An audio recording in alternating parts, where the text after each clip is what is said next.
Bismillahirrahmanirrahim. Assalamualaikum warahmatullahi wabarakatuh. Rahayu teman-teman, saudara-saudari dimanapun berada. Salam santun, salam damai, salam sejahtera. Kembali lagi kita tengok-tengok, baca-baca kutipan dari Wikipedia, cerita sejarah, masih kupas tentang Majapahit ya.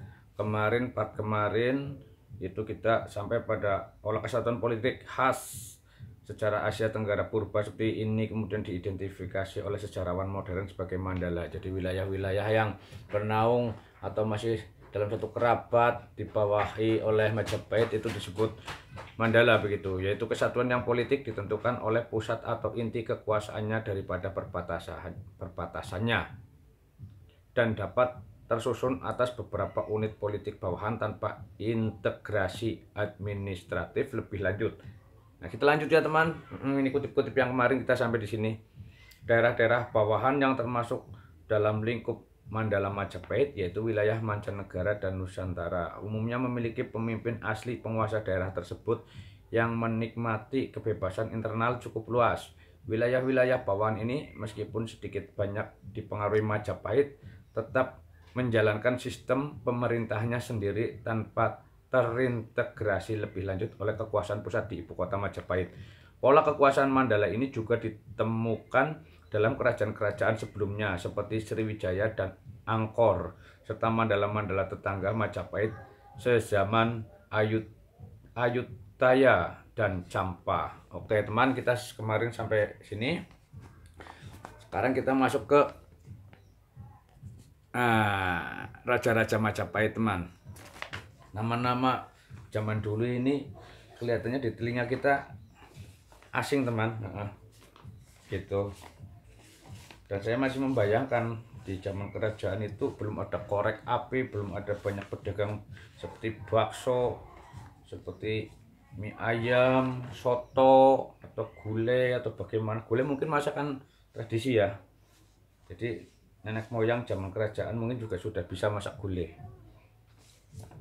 Oke, kita masuk raja-raja Majapahit teman. Nah, di sini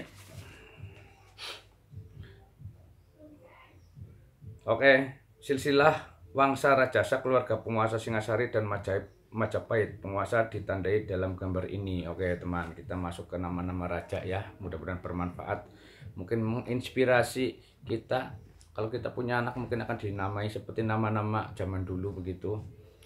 Para penguasa Majapahit adalah penerus dan keluarga kerajaan Singasari yang dirintis oleh Sri Ranggarajasa, pendiri Wangsa Rajasa pada akhir abad ke-13. Berikut adalah daftar penguasa Majapahit. Perhatikan bahwa terdapat periode kosong antara pemerintahan Raja Sawardana, penguasa ke-8, dan Girisawardana yang mungkin diakibatkan oleh krisis suksesi yang memecahkan keluarga kerajaan Majapahit menjadi dua kelompok. Oke, jadi ada kekosongan nih, tidak ada pemimpin maksudnya mungkin. Oke, nama raja Raden Wijaya dengan gelar Kertarajasa Jayawardana. Beliau sebagai raja pada tahun 1293 teman, 1293 sampai 1309. Oke, lalu era berikutnya adalah Kalagemet yang bergelar Sri Jayanegara. Sri Jayanegara teman. Kalagemet dengan gelar Sri Jayanegara. 1309 era kepemimpinan beliau diangkat sebagai raja, lalu sampai tahun 1328. 1309 sampai 1328. Lalu untuk yang ketiga, Sri Gitarja, ini putri, penguasa putri. Ini dengan gelar nama yang tidak asing mungkin. Bagus nih namanya. Tribhuwana Wijaya Tunggadewi. Nah, mantap. Jadi kalau kita memaknai Tribhuwana berarti 3 wilayah buana bumi, Wijaya Tunggadewi wilayah kejayaan, Tungga untuk 1 putri. Tribhuwana Wijaya Tunggadewi, mantap, namanya keren. Oke, beliau memimpin Ratu Tribhuwana Wijaya Tunggadewi itu 1328 sampai 1350. Oke, berarti 22 tahun ya, kurang lebih. Ya. 1328 sampai 1350 adalah era Tribuana Wijaya Tunggadewi sebagai Raja Putri. Lalu diteruskan oleh putranya, ini era kejayaannya, yaitu Hayam Wuruk yang bergelar Sri Rajasa Negara. Itu 1350 sampai 1389. Oke teman, 1350 sampai 1389 adalah era Hayam Wuruk Sri Rajasa Negara yang kala itu didampingi oleh Mahapatihnya Gajah Mada. Dari era sebelumnya Tribuana Wijaya Tunggadewi juga Mahapatih Gajah Mada tercatat sebagai pendamping, sudah menjadi Mahapatih ya. Yang mengangkat adalah Tribuana Wijaya Tunggadewi, yang mengangkat Gajah Mada sebagai Mahapatih. Oke. Lalu Wikramawardhana. Nah, gelarnya kosong ini. Mungkin belum terkupas oleh para ahli sejarah yang menulis ya. Oke. Wikramawardhana pada tahun 1389 atau 1400 sampai 1429. Mungkin Wikramawardhana malah nama gelarnya, nama aslinya yang nggak kecatat ini. Beliau 1389 sampai 1429 teman. Lalu setelah itu, setelah Wikramawardhana, Ratu Suhita dengan gelar, ini Raja Putri lagi, Dyah Ayu Kencana Wungu. Oke, nama gelar Dyah Ayu Kencana Wungu menjabat sebagai Ratu atau Raja Putri 1429 sampai 1447. Lalu era berganti kembali Raja Putra. Ini sudah masuk Brawijaya, ada yang menghitung sebagai awal Brawijaya teman. Setelah Ratu Suhita berganti Kertawijaya. Nama aslinya nggak tahu ya, Kertawijaya atau mungkin ini nama gelar atau nama asli. Gelarnya Brawijaya 1. Ini Tetenger. Menurut saya ini Tetenger. Kalau boleh saya mengomentari, ini Tetenger Brawijaya 1. 1447 sampai 1451. Oke, Brawijaya 1 1447 sampai 1451. Kemudian Raja Sawardhana Brawijaya 2. 1451 sampai 1453. Purwawisesa atau Giri Sawardhana, ini kelanjutannya Brawijaya 3. Ini Tetenger ya, 1 2 3 itu.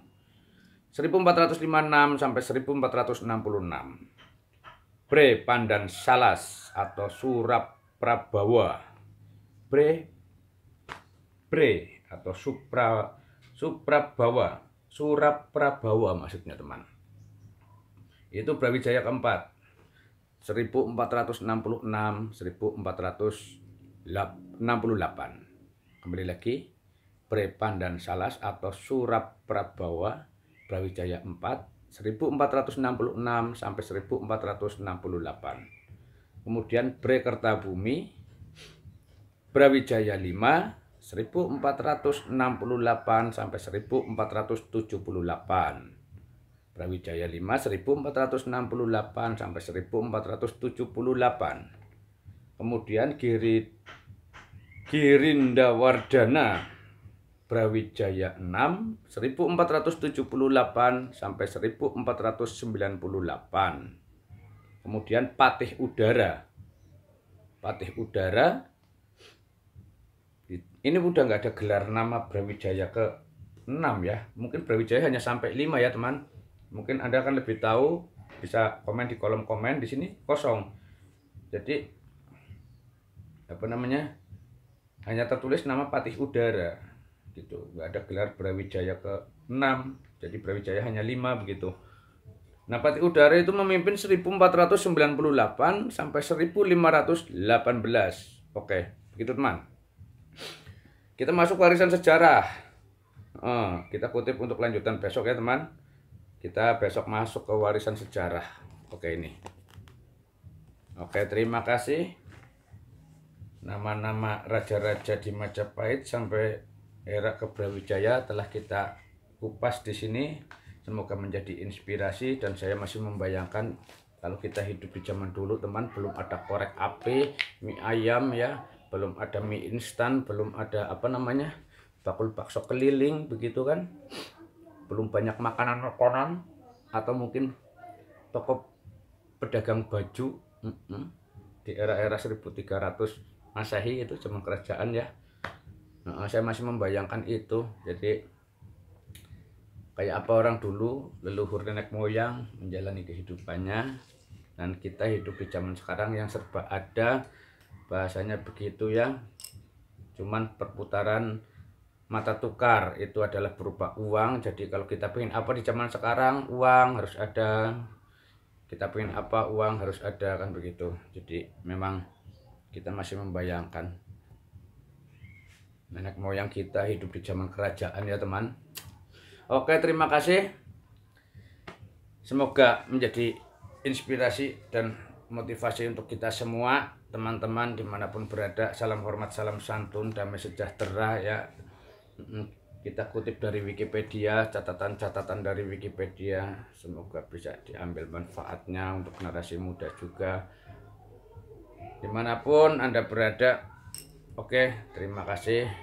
Wassalamualaikum warahmatullahi wabarakatuh. Rahayu, rahayu, rahayu.